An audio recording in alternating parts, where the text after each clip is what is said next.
IVM.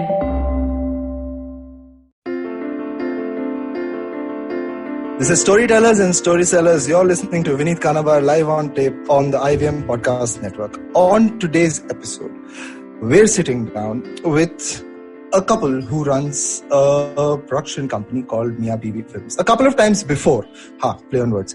A couple of times before, we've had people who happen to be married to each other on this show, right? The first time was when Nama and I were on with Koval to talk about the 2019 year-ender episode where we hated on all the content we didn't watch last year, right? Go check that episode out.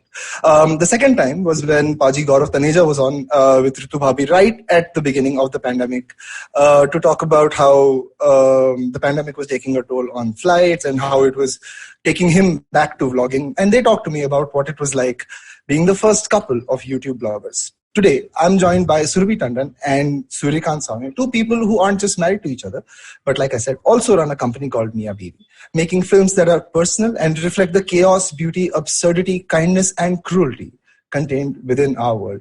Great to have you guys on the show.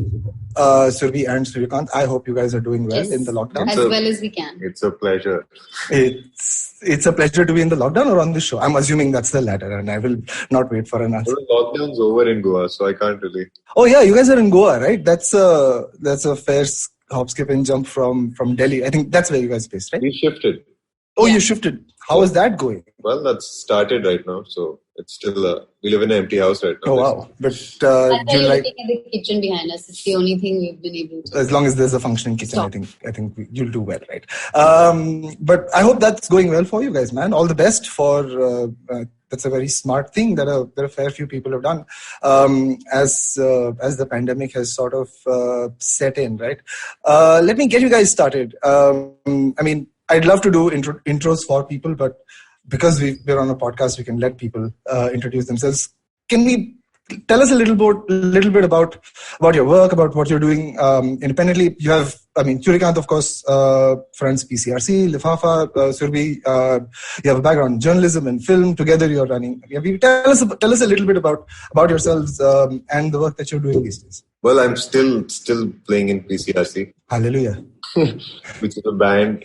For people who don't know, it's a band which used to be based out of Delhi. Well, I guess they're mostly still based out of Delhi, but there's a chance everybody else might shift to Goa, so let's see. And I also play music under the name of Lifafa, which is sort of Hindi anything music. And like Vineet said, I've also worked as a part of a production house with Surabhi, MiyaBiwi. And that's pretty much all I am right now. So I've been told I'm mediocre at pretty much everything else except these two things. He's taken off the gloves already. Yeah, I can tell. No, that's great, man. For what it's worth, it's more than most people will ever be. So that's not worth much. That's why I started with for what it's worth. But thanks for that, man. I know it's hard to do intros when you have great sounds behind you. I know that. And there's a reason why I asked you to do this. Surabhi, over to you. So, like you said, my background is in journalism. I've been doing that now for 8 or 9 years. So, I work a lot with European channels on making video news and documentaries. And now, of course, over the last year, have been running MiyaBiwi with Suryakant, which has also taken up a large amount of our time and mental space. And currently trying to figure out how to settle us in Goa while Suryakant works on nothing but his album. Yeah, so we've unfortunately fallen into a very classic MiyaBiwi trap. So let me sort of lay this out in a way that makes sense for the listener as much as we can get out of this, right? Two young creative professionals, well regarded, have a bit of a name in the industry, and I'm obviously being very, very conservative here when I say that. How do you see this industry sort of shaping up for you is what I want to discuss, and what lessons there can be for young creative professionals out of there. Right? That's broadly the space about our chat, and how sort of being partners in life kind of plays out for that too. It's an interesting emotional, financial, social space to be, right? And I just thought that there's an interesting chat to be had there. So let me ask you the most interesting burning question I've ever had on this show. It is, how did you guys meet? Oh, we met. How did I meet her? Oh, yeah. I said, never let the guy do that. My own experience out of this is, I'm joking, man. No, we have a couple of stories that we choose depending on who the audience is. So I'm waiting for him to choose the story. And then I'll play with. I needed to go get my lighter. Gaurav from Blot. Go, sorry, joking. You know Gaurav from Blot? Gaurav Malakar? Yeah. So, I mean, with Surabhi used to work at an office. He and Abhi used to run as part of Quicksand. Right. Gaurav had a studio, and then Quicksand also had an office. This was in Horsecast Village, in the prime of Horsecast Village. Right. When it became Horsecast Village. Yeah, and basically, I was visiting Gaurav to record a track with him. One of the only tracks we ever finished. And I basically arrived really early to the office, and the only person there was, but there was nobody. I was waiting there for somebody to come to the office, and then Surabhi came in, and I immediately started telling her I was brilliant. I'm not even kidding. Mix up like 4 different stories. That's okay. Anyway, basically she offered chai, and I mean, we'll save the versions, but I get a sense that somewhere in the periphery of sort of being in the same space, working, you guys met. Surabhi, would you like to embellish those with details, or we're going to go to that version? Not really. I was going to go with a totally different story. We'll wait for that. We have time. Totally different story of origin. No, I mean, that is the first time that we met, but we didn't have much of a conversation. Because Suryakant was droning on about some Aadhaar website he was like making. At that time I used to do, I was still making the transition from like academic research, because I used to have a background in international development, and I was making that transition. So I would still talk a lot more about, I mean, I guess I still do, but like development issues and serious academic matters. So Suryakant's just like, oh, I know this stuff. So he like sits down, he's like, did you know I'm making a website? You might think you've heard my music, but I'm making this Aadhaar website. So then he like showed me this website as well. Yeah, just quick backstory that basically I was super broke. So I took up a job with some Gurgaon firm called 7 something. I can't remember it anymore. Right. And that's the only job I've ever had in my life, actually. That's why I've been self-employed. Anyway, they hired me as a designer. Right. And they were bidding for the Aadhaar, the government's Aadhaar website, the UADAI website. Right. So they were one of the top 3 or 4. So they basically sat my ass down to design the front page of the Aadhaar, of the website for Aadhaar, which I kind of made a website with all these handprints. And all this nonsense. Anyway, I quit after 3 days. But did that mean you gave up on the chance to be our like man on the inside? Like, I think I did. Did that firm get They definitely did. They hired Suryakant. I don't know how politically connected they were or conscious they were in any case. No, I mean the current Aadhaar website is so ugly it couldn't have been that firm. They clearly didn't use my design. But anyway, So, let me follow that up. The various versions, the multiverse of the two of you meeting, with a quick. I mean, did the topic of working together and later possibly having a company together come up early in the relationship? Was it something that was part of it, or did it come in later? Like it was something like, oh hey, look, this just makes sense. Not at all, in fact. I mean, initially when we were dating, we also occupied, like when we started dating, in the beginning there was some sort of an interlap because I was in that studio space where there were a lot of people from the indie music scene who were in and out of the studio, and I had friends in the studio. So we had that kind of like social interlap, at least. Overlap. I mean, it's overlap. Interlap. What's wrong with it? Overlap. And just correct me next time instead of letting me say interlap. Like a fool. Okay, overlap. It's going out of fashion, correcting people on a tongue, a slip of tongue is going out of fashion. It really is. Thankfully. We are not a very fashionable couple. No, so we had an overlap then, but after that, when I joined the French production company where I was working for a long time, we had actually, we occupied very different worlds, as I was saying. And I think like maybe when we would go on holiday, like we would talk about shooting something together, or Suryakant would shoot it and I would be sort of there.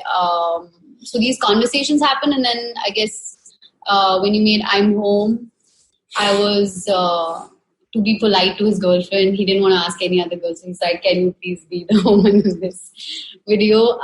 That's how it started. And then, of course, once I quit and started freelancing and also started branching out of just doing news and documentaries and was doing a lot more like fiction or ad, things like that, we happened to do this project with Raw Mango together. Right. That happened to actually. Suryakant had been editing for Sanjay for a while.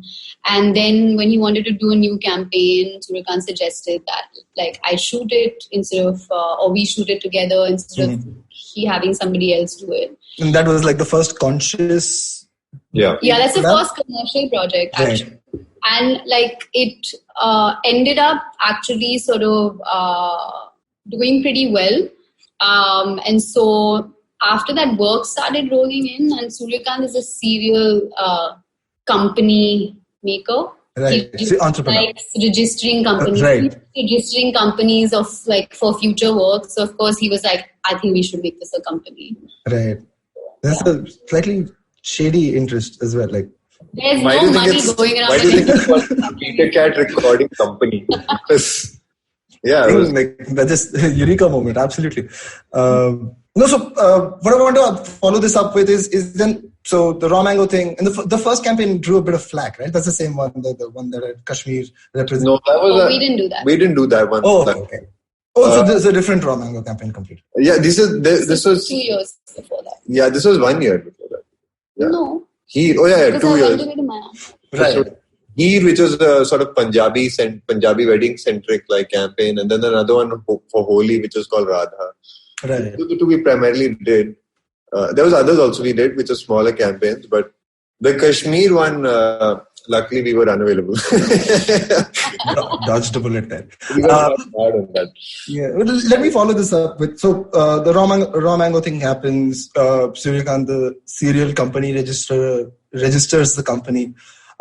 What's going through your head now? You've got a company together. What are you setting out to do? Did you guys talk about it, or you were like, hey, let's play it by ear and figure that? I mean, by that point, we had already done like a couple of things together. We had done this campaign. We had done a music video also together. We had a lot more work from the fashion world just rolling in really fast. Right. And so we needed to figure out a way to also manage all that work. Also financially, we couldn't just have accounts like we're not even married at that point. So like It was just weird to have money coming in one person's account. I mean, there are all these other like legal and like financial implications, of like getting work. Right. So then you also have to sort of get more people on board. So, you can't just do that as like individual. Yeah, exactly. And the other thing is, as a company, you generally tend to, have a face of something which is more exciting for clients than like, hey, I'm calling Surabhi or Suryakant to like discuss, which also is fine. There's nothing wrong. A lot of people are self-branded. But considering the two of us worked, obviously it made sense to like start a company and then make it a little tongue-in-cheek name. I think it sticks. I think you got great branding going. Yeah, I agree. I'm glad. We get divorced and then like, what are we going to call the company? Nobody liked the name except me. That's right. That's true. Initially, I was super opposed to it. It just rolls off the tongue. It's beautiful.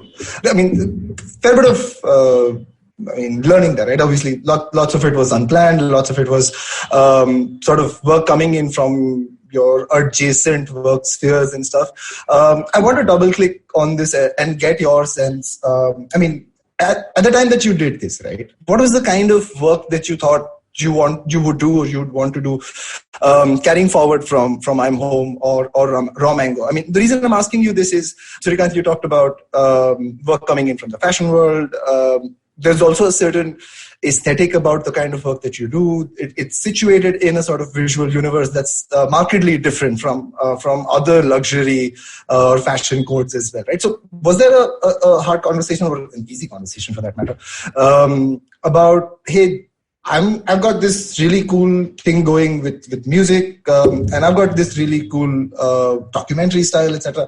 What are we trying to do here? Was that something that happened, or how did you sort of break work up, sort of? I think initially we just did not think too much about this. It was a very subconscious sort of process of how it was happening. There were already aesthetics which we both just had. Right. And it was just the application to a different sort of, environment. But there was no sort of conscious, let's do this differently. What I did as a musician or an editor primarily or a filmmaker had its own sense. And then what she did as a news baker, a journalist, and filming all these documentaries and having a sense of the sense of how she used to view things in India and how she treated people also. All those things just come in and it just becomes this... it just can't be planned, these things. I know a lot of people can sit down and there's some, you can have some very basic plan of how you want to approach something. But once it starts happening, it just keeps changing. I guess in that sense, a lot of our work is basically based on a sort of instinctive reaction to what's happening in the environment we're shooting. Right. So there's, up till now, perhaps that's been our forte because a lot of both, this is where both me and her meet, I think, creatively, which is when I make music or films, a lot of stuff is done in the moment, unplanned, unscripted. And what she does is exactly the same. She goes somewhere with a basic idea, but basically she's making up everything on the spot, what to do, what to shoot, who to meet, how to talk to anybody.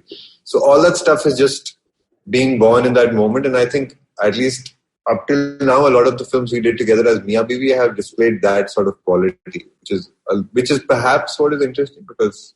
I would also say, I think that's where anybody who starts a company in partnership, right, whether that's with your family or friends, maybe not family, but when you choose a partnership, I think there has to be a chemistry between the two people. So obviously, because we were already a couple and had known each other so intimately, that chemistry existed. So that, perhaps the base of where you would begin creative work already existed. Right. And maybe later it manifested in formal work, but it was always there all along, just whether that's the approach to the relationship you have or the way that we would set up the space where we live. So yeah, it for us, it became a very natural extension of who we were. And I guess something that works is while we both have very different universe, different aesthetics, or let's say we have maybe two different... diverse influences, sort of. I don't know if that would be diverse influences, but I guess what I'm trying to say is that even though we would make very different aesthetic choices for certain things, there's always this point in the middle where we both naturally like something equally. So it's never sort of a compromise. Even now, choosing furniture, we look at a bunch of stuff and he'd like things that I dislike. I like things that he hates. But there's always 3 things, 5 things where we're both sort of saying, yeah, that's amazing, that's good. Right. So we don't have to fight so much on at least the way things finally look. And feel. That is very, it comes together very naturally for us. So what I'm hearing is that there's a comfort and a confidence in not just your own creative ability, but also the kind of shared creative ability that you guys bring to the table, right? And I think you guys talked about it very eloquently when you said you agree on most things and you disagree on a few, but it's the things that you tend to agree on that overall bring to life what kind of creative vision or what kind of product you want to put out. I think would that be a fair sort of assessment? Yeah, I think. Let me ask you this, and I'm sure, I promise this will be the last thing I ask you about how your relationship and creative meet, but it sounds like something learned over time, right? It's not something that comes through. And again, it's obviously different and special because you're in a romantic relationship, but any creative partnership is learned over time, right? Surabhi, you talked about him saying like this, you saying don't like it, but still finding a midpoint. Can you give us a couple of maybe anecdotes or instances where this is played out and where you've sort of learned a little bit more about each other's creative territory, so to speak? The sofa one was the most relevant example right now. That really typifies it. It does. Really, it's so complicated to pinpoint certain examples because it plays out almost every day. Right. It's literally all these lives mix. All the stuff is mixed up for us. Our work, our home life, going out, choosing what to eat. So it's sort of like a one combined sort of cluster of things. Yeah. Right. And it's hard to necessarily I'm trying to think of some video examples in like the film. No, but I'm okay with another sofa example as well. I mean, that's completely okay as well. But I actually wanted to flip that. Yeah, I mean, like most things that you see us kind of anything that we would occupy together, like whether that's a physical space or like whether that's part of our work, it's definitely something that we have both liked and approved of. Like in that sense, it's always like our vision of what finally comes out. But I did actually want to flip what you were saying to sort of make this point that, and this is something that I think we really struggle with, like as much as it sounds like there's this natural chemistry and, there's always this like meeting point.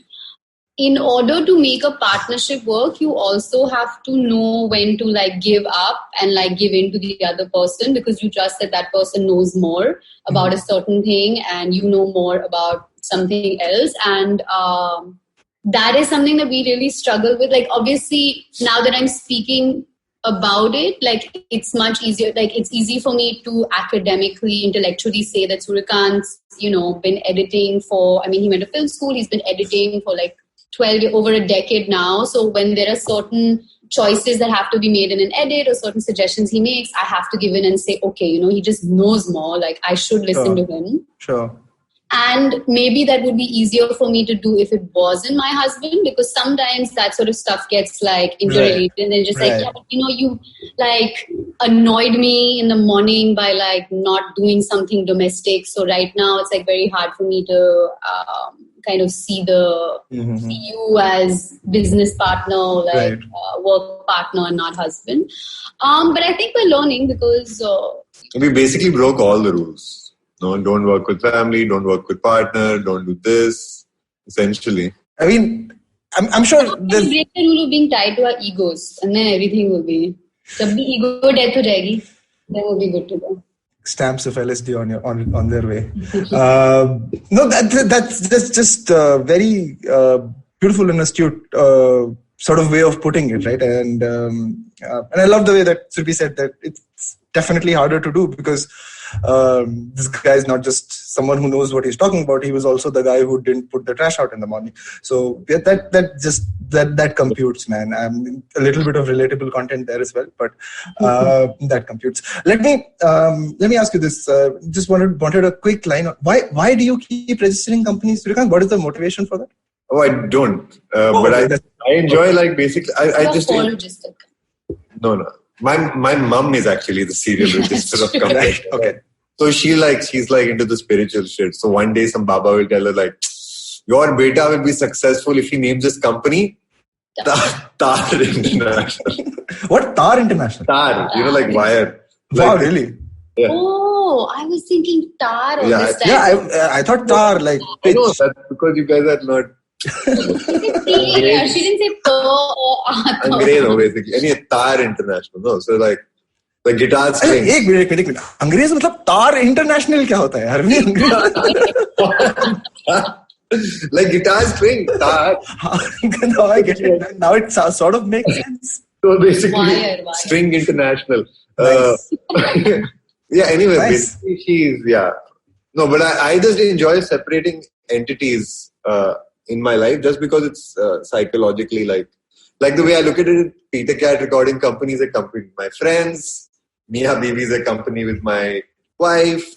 Defaf is a company with myself. Right. It's just...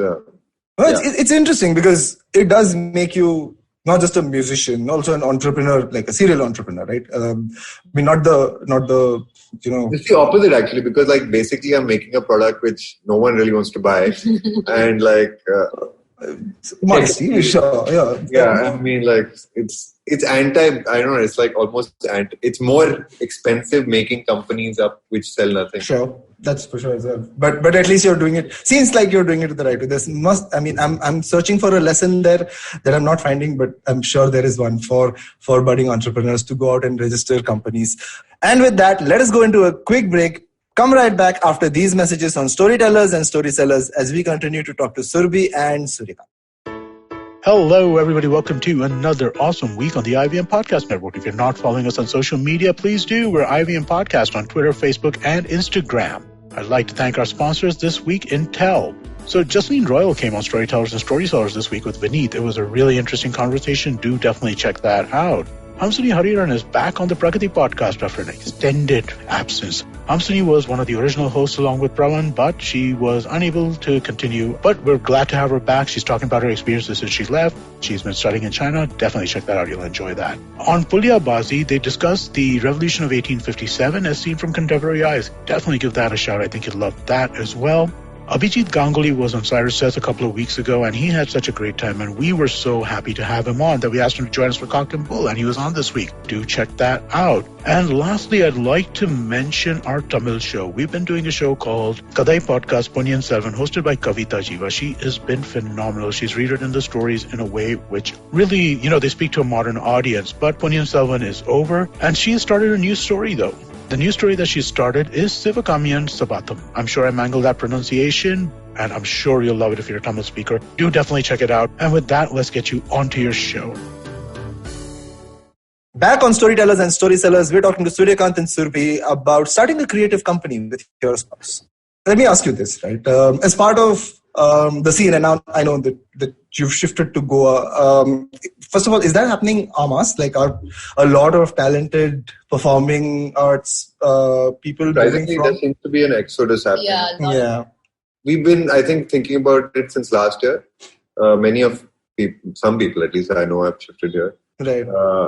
But we were thinking about it last year, but this... I think we even 2017, we were like, let's move. But at that time, financially, it was impossible. Anyway, it's basically, exactly. It was financially impossible for us, and there seems to be an exodus of... Right. I think what's interesting is an exodus of people from all the major cities. Yeah. So, in a funny way, you're also arriving now at a moment where, people from Delhi, Mumbai, Bangalore, and Calcutta are all meeting in one place. Right. Which could lead to some interesting disasters or good things. I mean, Sure. Right. And obviously, it's unusual, but, It's also the sort of space where, at least in Delhi, what happens often is because it's such a, hectic city, you end up, you go for gigs and then you meet a bunch of people, but usually, more and more, I think the older we got, I would go out to Suryakant's gigs, and if he's performing on most weekends, and we're not really going out otherwise. Mm-hmm. So when you're meeting the few friends that you sort of grown up in your 30s with, Right. It's the crowd gets lesser and lesser. So I think with Goa, what's nice is also that in some ways, I find it personally like a younger or more European sort of lifestyle where people are more willing to get out of their homes and go to a bar and then just speak to random people there and have conversations. Because even if they're not living here, even if they're visiting here, everybody's sort of here maybe without that baggage of city life baggage, I think. City life, this is our background, these are the people we're comfortable with, inke saath piyenge, inke saath bahar jayenge. So there's a lot more potential to have interesting conversations and collaborations. Which is a big reason we shifted out of Delhi, I think, which is because we felt intellectually it was just not really stimulating us anymore. Right. It's not necessarily Delhi's fault, but the combination of how we had become and how our relationship with the city had reached a point where we didn't feel compelled to go to places. Maybe sometimes it was the traffic putting us off, or the heat, or you're just tired from the pollution. That itself was the major reason to leave, right? Right. No, but I'm thinking back to the last 10 years out of sort of the Delhi music art scene or whatever kind of filters through to us plebs in Bombay. But it's obviously been a very fertile ground for collabs, right, over the last few years. But and it's very interesting because my next sort of question was about that, right? It was about collaboration and bringing in other people into influences. And I'm glad. We started talking about this Go a bit because that clearly seems to be the sort of ground for the next set of creative influences or collaborations that might happen for you. Can you tell us what? I know it's been maybe how long has it been for you guys in Goa? Exactly a month today. Oh, wow. Congratulations. So, early thoughts, hot takes on apart from more open and more people, how would you say, what parts of the Delhi collaborative scene would you like to say Goa also has? I mean, if we're talking favorably about everything here. Well, my band is shifting here, so that's solved that problem. Right. But in general, I think there are a few people. We know some people from Bombay, Sachin Pillai. I feel like you might know him.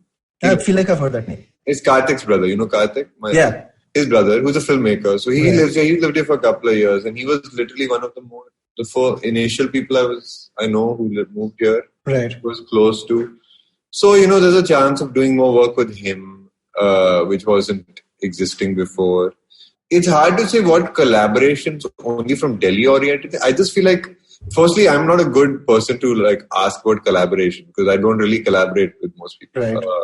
It's not because I don't write. It doesn't work out for me. But I do music at least. So right. In the world of film and stuff, I feel like we're just going to start getting out of our circle, which we can't even predict yet. We don't know what's going to happen. There seems to be the sense of a new community could created, and that means new connections which were not expected before. You're meeting people you've only heard about or read about on Facebook. You might have close mutual friends, but they're not the same people you hung out with for even half an hour before. For sure. So all these connections are just going to start popping up, and you'll start making new friends, which is nice, because I think like she said, it's nice to have friends, but it's always nice to keep meeting new people who keep changing your perspectives.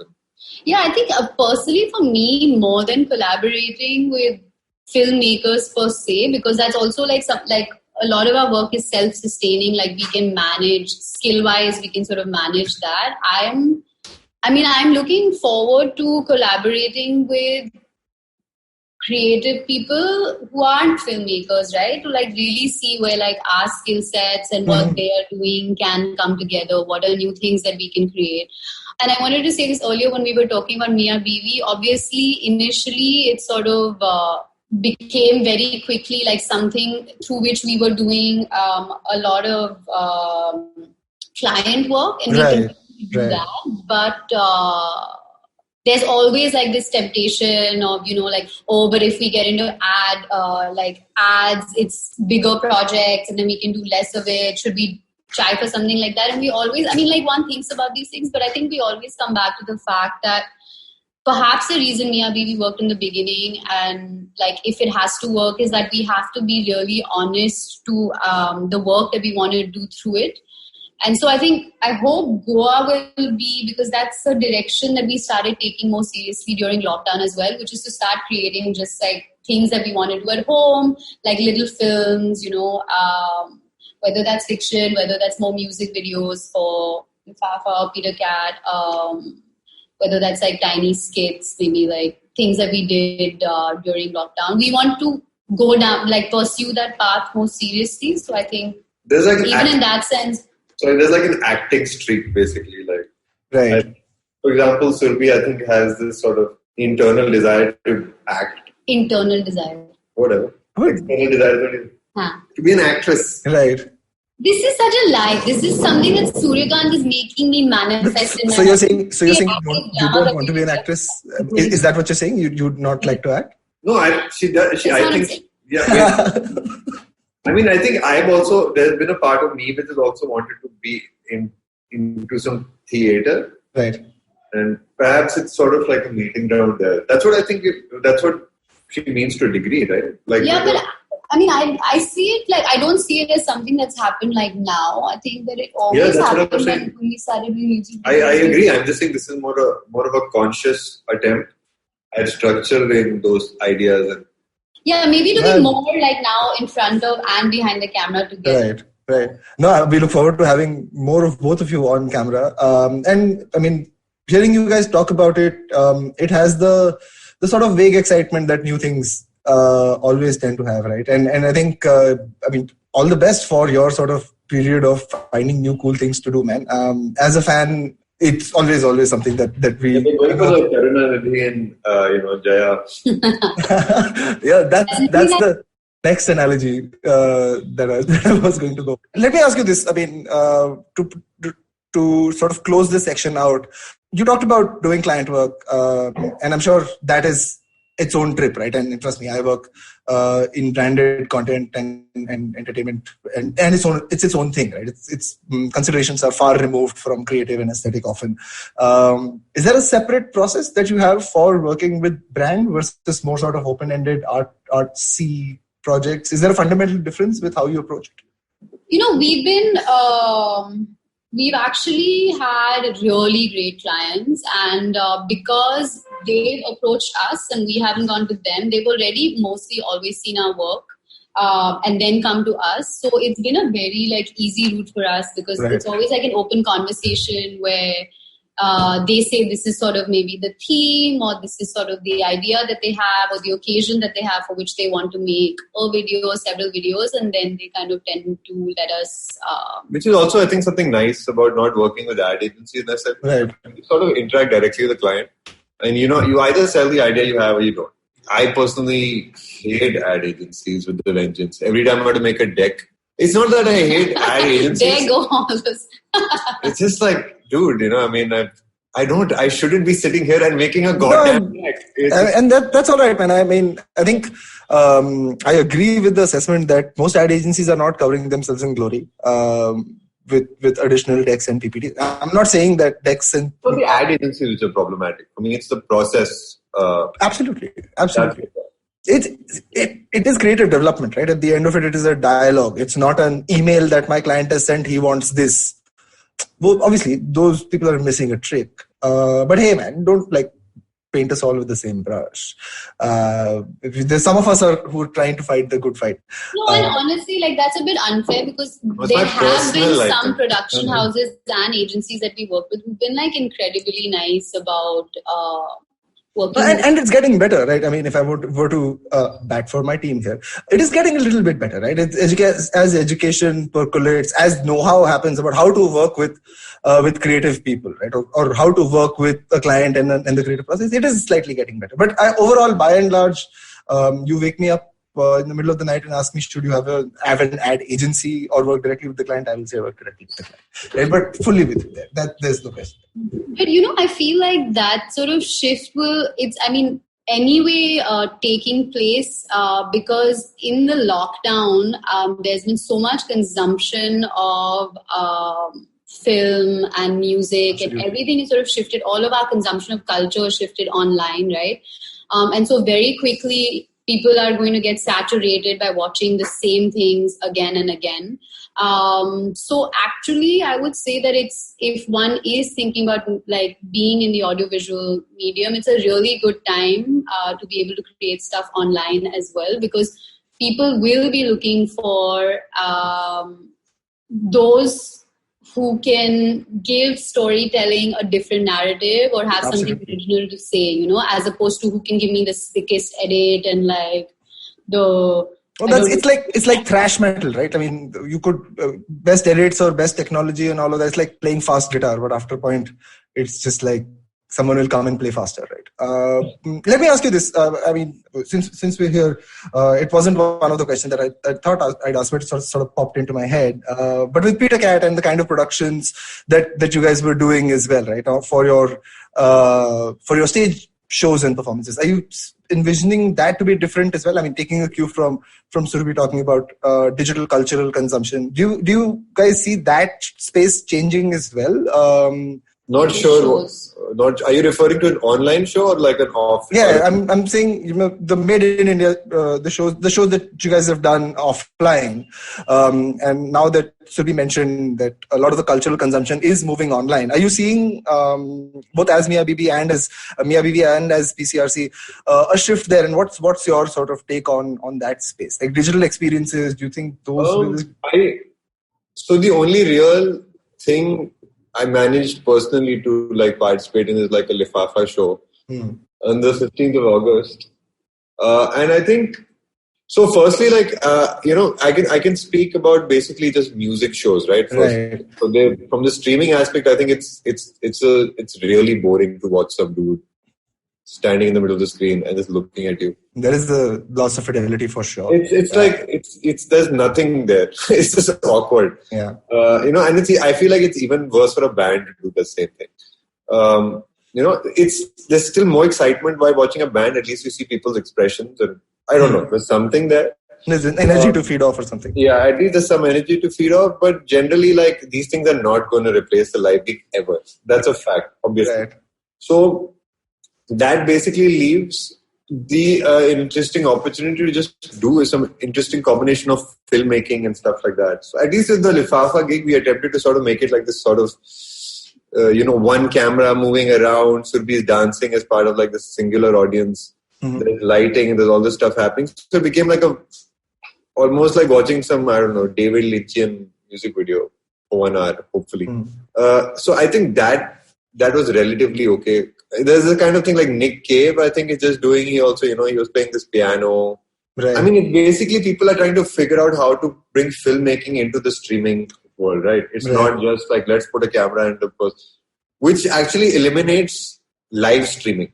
So in a funny way, all we're doing right now is making a lot of long music videos.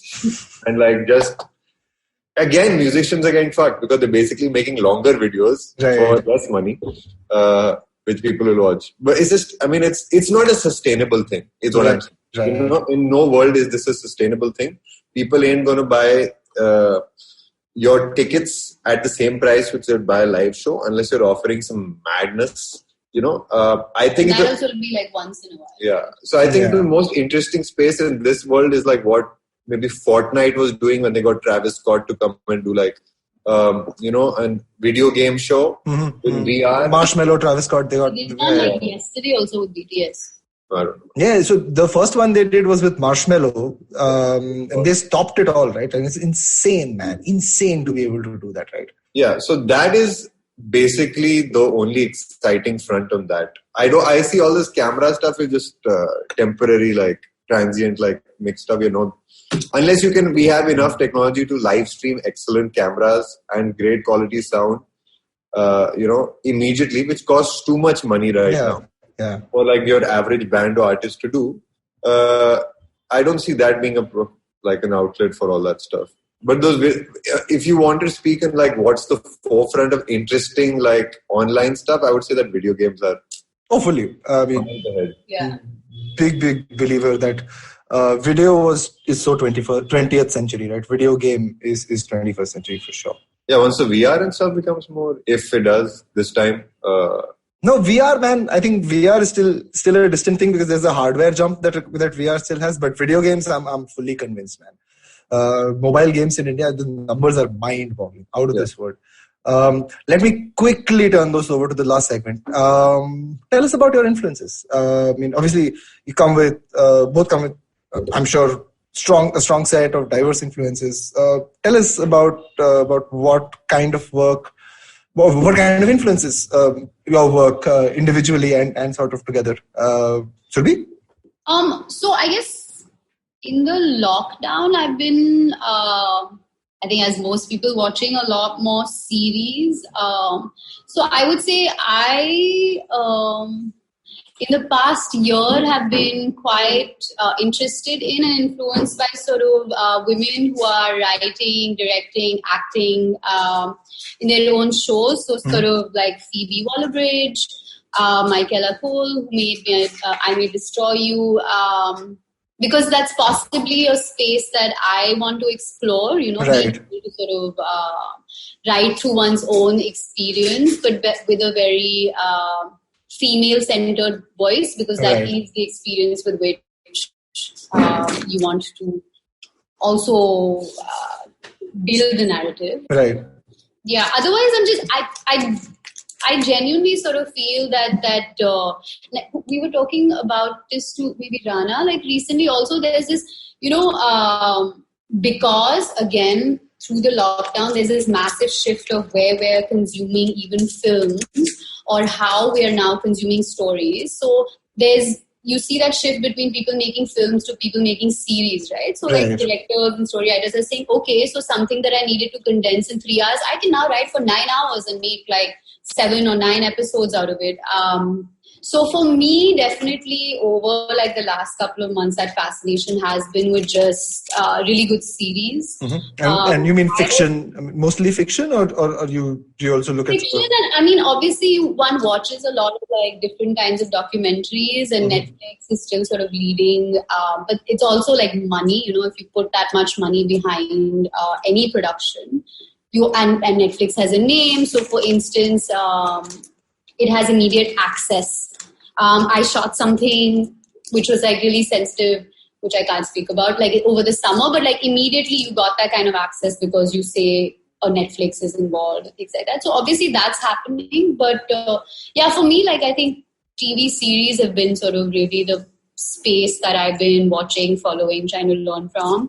And I think in the last year, hands down, one of my favorite shows is, I mean, obviously other than the two I just mentioned, has also been Euphoria. Right. It's just like such a brilliantly written show, but it's also something that like, it's a show where you watch and you learn so much about cinematography, just like fantastic music, how they've done the entire soundtrack. Just, it's such a wholesome sort of experience of being able to learn everything about filmmaking from just watching that show. And any sort of Indian stuff that you've been looking up or following? Well, I mean, I really liked the Sacred Games, but coming back, I think like I've been watching Alankrita Shrivastava stuff because it's again very similar. It's I mean, she of course explores middle class Indian female sexuality, which is very interesting because a lot of the stuff that as women we see in her films, you kind of sort of have gone through it, like that. For shame, embarrassment, just inability to express your own sexuality. So, yeah, definitely her. That's fantastic. How about you, Suryakant? These days, what's influencing you in terms of film or music? So I've really not been watching a lot of films or listening to any music. I generally don't. Until I'm like drunk and I want to hear some nostalgic good music. But right. And what does that constitute? Oh yeah, I always like to see what the youngest kids are listening to. So that's always nice. So K-pop? Huh? Are you into K-pop yet? No, I just can't get into K-pop. Dude, you should check it out, man. So my wife and I went to Korea for our honeymoon, and then I went back there for work again. And in my early 30s, I got into K-pop, and I can proudly say that we have now finished watching our first K-drama as well, called Fight for My Way. But you should check those out. And it's interesting that you don't listen to much music right now. That's. But what I do, I basically, I guess over the last year or two, I've really got into podcasts and a lot of physics.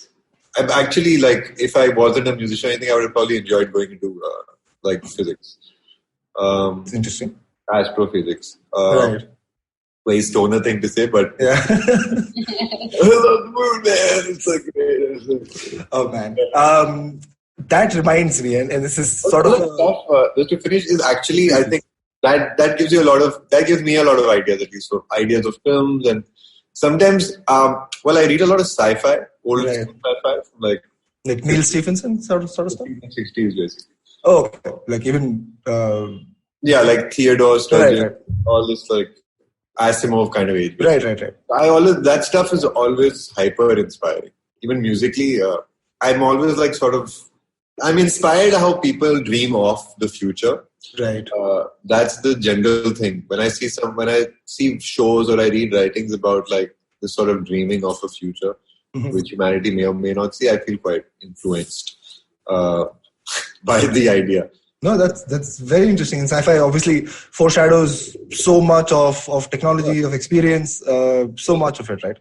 I think one director that obviously very old, very famous, but like somebody who we discovered during lockdown is Fellini. Right. Who really blew our mind. Also that Indian dude, Saeed Mirza. Yeah, actually, yeah.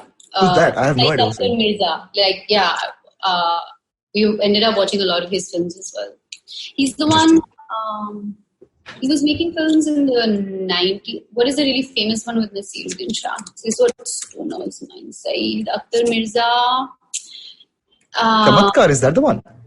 Albert Pinto. Albert Pinto was that guy, right? Right. I think it was his first film, and it's so beautiful. He made the original Albert Pinto. Yeah, and we do live fact checks on this podcast. I would say for young people who are looking for a really good curation of film, just movie. Pay for it, get it. It's fantastic. Yeah, man. So beautifully curated. Yeah, absolutely. It's really something every young filmmaker, aspiring filmmaker should have access to. Absolutely. I think that unpaid recommendation for movie takes me to my next question, which is what are, you talked about influences you share. What are some of the influences that for Surabhi Suryakant and for vice versa that make you go, I can't believe I married this?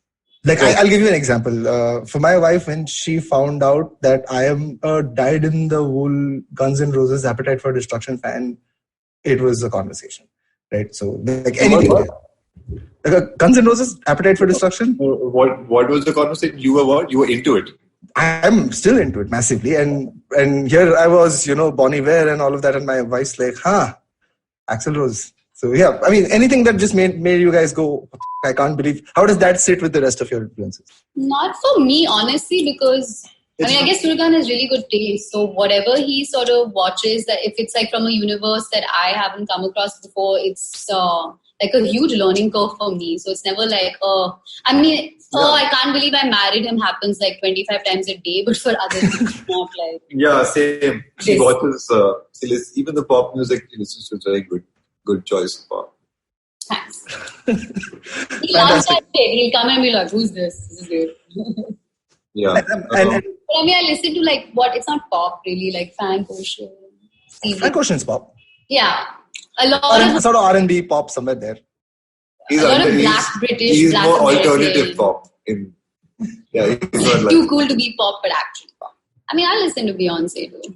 He's pop enough. Yeah. Yeah, he'll do. Beyonce will do as well, I think. I don't like Beyonce that much. Not what she's sort of becoming now. Like, but what's your problem with Beyonce? Yeah. There we go. He has one Beyonce song that like if we're really high and we come back and we're like playing each other like songs. But that's because of the production. Like her part's kind of annoying. Which one? Crazy in Love? What are you talking about? Drunk in Love. Drunk in Love, right? Okay. Interesting that there are few Beyonce fans here. Obviously, please. I didn't know. That's not really true, dude. I thought. Okay then. Saying this because we had a huge argument about who's bigger, Rihanna or Beyonce, and I ended up taking Beyonce's side. Rihanna's bigger, like financially, okay. Rihanna's bigger, more authentic, more out there, I think. But again, this is not a hip hop West Coast, East Coast podcast here. We're coming back to talking about you guys. We've talked about you setting up a company. We've talked about how you guys met. You've been kind enough to share some experiences. I want to ask you this as a sort of consumer who's bought some of the stuff you've created, right? A lot of PCRC fans have pictures of your wedding in their house. Right? Yeah, you have a picture of my father's wedding. Right? Yeah, that's also there. Right. Talk us through that process. I have obviously Dhruv was on the show as well. I have a bunch of vinyls which have your pictures on it. Talk us through that process. Did you guys do that together? The way your wedding and your pictures. Was that planned? How did that come about? I would love to know this. And this is actually a question sponsored by another big fan of your work. That is my wife Nama. So yeah. It's Occam's razor, dude. What do you think is the simplest explanation why it happened? You ran out of money to do a photo shoot for the. No, I know that. That I know. That's the whole thing. That's true about it all. It's connected to this idea of where I think a lot of our art is informed by our reality, and that's the big concept there. Right. It's not, we aren't J.R. Tolkien making up a world, which is awesome. That's another amazing thing. Sure. The approach we have is to sort of transform our reality into some sort of piece of art. And that photo of her father, uncle, is just, like opening that champagne is like unbelievable. You can't. Right. Oh, that's, yeah. You can't make that shit up. You can't make up the expressions of people in that wedding during a video. You can't. This is stuff you can't make up Right. easily, at least. So there's a level of authenticity which we are able to get from it without spending the money to hire actors who can display that authenticity. Which is, I mean, that's what it means, no, to be like artists with absolutely. I mean, why no capital to pull it off like otherwise. So that's no other reason for me to have a picture of your dad's wedding in my house, right? I mean, it's because of. Sorry. It's just interesting. I mean, my mother, technically like my whole family. If there's a real PCRC fan, he probably has my whole family's photograph basically everywhere. We will look for that. My mother as a kid, then then maybe he has Jago also, so he has my photo also in the house. So then my father-in-law, my dad's wedding. I mean, it's all covered. But that's what I mean. It's a weird connect for fans of your work to have, right? It's interesting, and I love the explanation there. The thing that I wanted to ask you is how you guys went about selecting it, and what that process was like quickly. Selecting what? Those pictures, picking those pictures up. I mean, was there a process, or it was just like, hey, looks good, move? You mean all the photos that they, because they took out a bunch of postcards as well? Or yeah. All of them, that entire set, right? I think it is very well curated. I mean, at least for the cover is actually a Photoshop thing. So it's a combination of photos. Right. So, I mean, the main photo is obviously Uncle popping open the champagne. That's gold. Right. Then there was just a lot of work done to figure out how to make the art look good and not just a good photograph. Mm-hmm. Give it some personality. So that was work. It took a few months. And then a lot of the photos for postcards were just selections we all made. And we tried to actually, the way we went about it is to just try and bring in the characters of our world. So obviously all of us, Peter Cat, there's her, there's some of her family, there's some of my mom, there's some of the people who worked with us, for us. There's our label, Panache, two French guys there. There's like some older friends who just participated and been a part of the whole world. Right. So it was like selecting like that. And then the back of the vinyl is it's a photo show, it's a collage of many photographs. And the whole idea has been at least to just include everybody we sort of love and like I've had a relationship with. And it also it makes them feel nice, hopefully at some level, to like see themselves on. Like I know her uncle who's the main dancer in the Floated By video. Right. He got a kick out of seeing it. And that's our way of sort of giving something back. Which I think a lot of people enjoy. It's beautiful and it's totally enjoyable. And also, I mean, I guess, like especially with Floated By, for instance, and we've had that a couple of times where people who don't know, haven't looked into the background of Miya. In fact, very recently we got an email saying that loved your work, loved especially the music video you made for PCRC, the marriage one. Don't know if we can pull off something on such a big scale, but wanted to do it. So I feel that what also happened through that video is that there was, because it's an occasion like a marriage, which is a once in a lifetime occasion where all the people that you love come together and hopefully are having a good time. When you capture that, there is no film set that can replace the genuine sort of warmth and love that everybody has with them. So, it's too cool. And that's what I think people are able to see. And Sachin was there, so he was able to shoot the whole thing. Right. Yeah, and also with the photographs, a friend of Suryakant's, a really brilliant photographer called Miya. He's based in Bangkok, this American photographer. Right. Really brilliant, and he sort of did all the most of the photographs that you finally selected, because he's also again somebody who is he would go around capturing moments, not photos of people smiling and being together. So there's just this whole photo narrative of people being fucked. Stuck with gulab jamun in their mouths. Yeah, just all these amazing moments, people doing shots, my dad holding the LP with my towel, dancing, just these really beautiful moments. Fantastic, man. Shout out to Sachin and to Graham for capturing Indian pop culture out of the Suryakant and Surabhi wedding. Interestingly, just popped into my head the long-standing connect with PCRC and weddings, right? I mean, the very early bootleg video of you guys playing a wedding show somewhere. That yeah, I don't know. That's the first show ever. Yeah, first show ever. I think that's the one, right? It was for a Manish ka friend engagement. Oh, the one in that music that Lovely Means documentary. No. There's a very short, grainy clip on the internet. Isn't that part of your documentary? No, it isn't. There's 7-8 songs actually. We have them up on YouTube. I think they're invisible right now. Maybe we can put them on. Possibly, man. They're really fun actually. I really enjoyed that. That was the first time I ever played a show in my life. So. Oh wow! Like ever on stage? Yeah, like ever played those songs live as a part of a band. So for everybody there, it was like kya ho raha? Good fun, man. On that note, where are the first 2 albums, brother? Like, why can't people find them? I'm joking. I've asked this question. You have to wait for a while. Yeah, I've asked this question a fair few times. We have to become a very big band, and then we'll sell the shit. It's like great.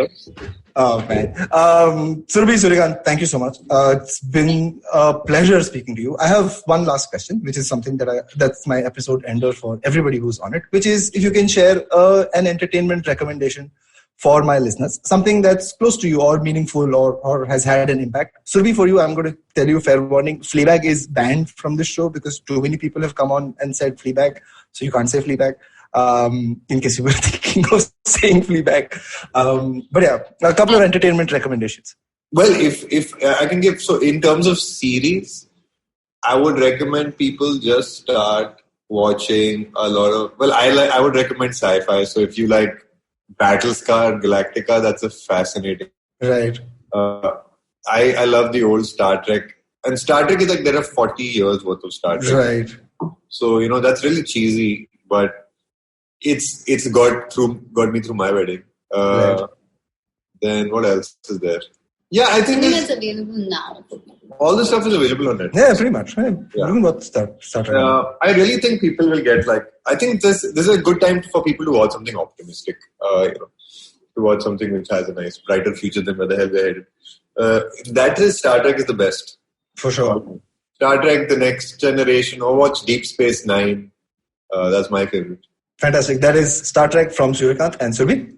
I guess I already said I May Destroy You and Euphoria. Right. But a film that I watched this summer that I was also really moved by is this, I was just looking it up, I forgot the name. It's called The Florida Project. Right. It's a really, really beautiful film. What's it about? It's about this young girl and this young mother that are homeless and live in a motel.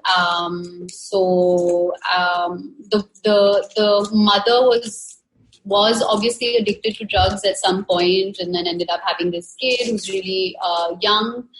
And they live in a motel and they shift sometimes from motel to motel depending on whether they're allowed to stay at a certain place. And it's just the dynamics of everybody who lives in that motel because officially it runs as a place for tourists, but it's not. It's usually all these homeless people that pay rent. Not homeless, but like people who don't have homes who pay rent every day to stay there, and their dynamics. They form their own community, and it's really weird because it's very dystopian because they're all kind of like either drug addicts or like have terrible jobs. But that motel is placed just on the edge of Disney World in Florida, so it also has some influx of these like happy guests coming in, just how these dynamics happen. And just the beautiful relationship between the mother and the daughter. I guess I watch a lot of like human stories with complex characters and complex like human emotions. Yeah, he's like. I'm like my mother. My mother basically like simple emotions. Now I'm realizing I'm becoming more like my mother at some point in life basically said, I'm done with watching any sort of serious film. Like, why the should I watch any serious films? They're reminding me of like. Is she Sushant Singh Rajput as well? Huh? Because mothers are into her mother. My mother is so far not. No, we convinced her out of it. Though. She stopped talking about it. Yeah, I've tried that. It takes hold for 4 or 5 days, but then there's a link that gets sent. But now it's come to drugs, right? And so we've been having this conversation with our parents for a long time. In fact, my mother smoked with us this summer when she was stuck in lockdown. So now she can't even go there. She can't even be like, Abbo chaya speede. She'll be like, oh. My mother was like, "Pakde gaye na, wo pakde gaye." I'm like, she's like, "Oh, drugs ke saath." I'm like, "Ma, me and Surabhi also smoke weed. Ye aapko pata hai na?" She's like, "Lekin, but they were unlucky, na? They got caught." I'm like, "Ye kya logic hai?" Oh man, it's caught people's imaginations like nothing else, and I think mothers are definitely like. It's so bored. But that's it, it's like what Suryakant was saying, like basically all of that women staying at home audience has now shifted from serials to the news. Yeah. Because the news has become entertainment. So now they're just going to keep feeding that like TRP rise that they have, right? They're just going to be like views, I think. That is such a great business opportunity to make good shows in India. Yeah. Even dumb as hell, but still like just different topics. Like Nagin is coming out again. Like I'm like, what is this happening? But that having been said, obviously a lot of people are doing it. They're doing it independently, like in podcasts or even they do sort of hi-fi, like don't do like approach. Like. I mean, I'll tell you what. People are trying it, and the problem is the economics don't work, man. For TV, the economics don't work. It just education and economics they don't align. No, but you have like YouTube shows like Lalan Top or Akash Banerjee who are doing these things in Hindi and English, so there's a larger audience. It's just that obviously in the political climate that we're in, no mainstream platform is going to put anything controversial online right now. They're just, before you know it, it's over for them. So if it has to be done at the moment, it has to be done independently. And you have to be realistic, right? I mean, at this point, we live in a situation where people are calling. Have you seen Patalok, the show? No, I have to, and I want Watch to. Patalok. Surprisingly good. I mean, and I'd like to think that we have some experience watching shit. But Patalok has a Hindu cop who solves a sort of media murder mystery sort of a thing. And people are calling the film Hinduphobic. The bloody hero is Hindu.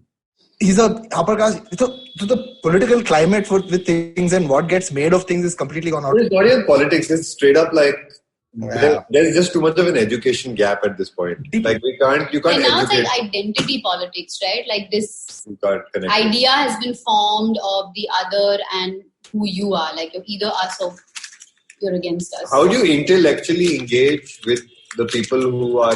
those are false binaries. I don't know if those are false binaries, dude. I do think that like a lot of people very much sort of have chosen camps in the sense that there's like now this idea that if you don't, like a simple analogy is if you're critiquing the BJP, you must be a Congress supporter. Like there is like this categorization of either or. There is no space for grey, and most people, because maybe there's just like so much shit to deal with all the time, everybody just sort of wants to box this and say, okay, yes, I, let's not sort of communicate with the grey zone. But I blame Congress.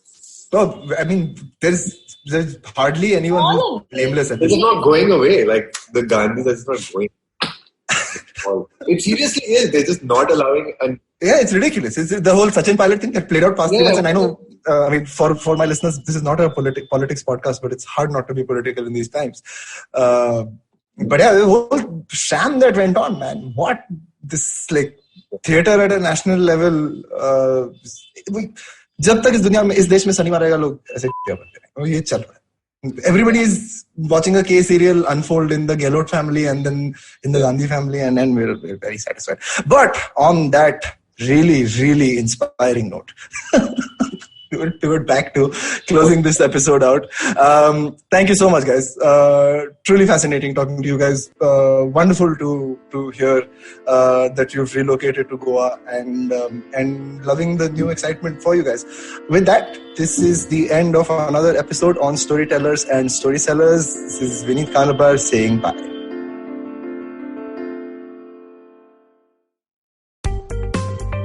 Hi, my name is Anupam Gupta. I'm B50 on Twitter. I am the host of Paisa Vaisa, a show that talks money. On my show, I speak to experts from every field of money and finance, from stock markets, equities, debt funds, credit cards, life insurance, every possible area of money and finance that you can think of. We even did an episode on cryptocurrency. I've got fantastic guests from mutual funds to personal finance experts everywhere. Robo-advisory, startups, just name it, we've got it. At Paisa, we help you make smart decisions about money. You work hard for money. Now make your money work hard for you. New episodes out every Monday, and you can listen to my show on the IVM Podcast app or any other podcasting app that you have.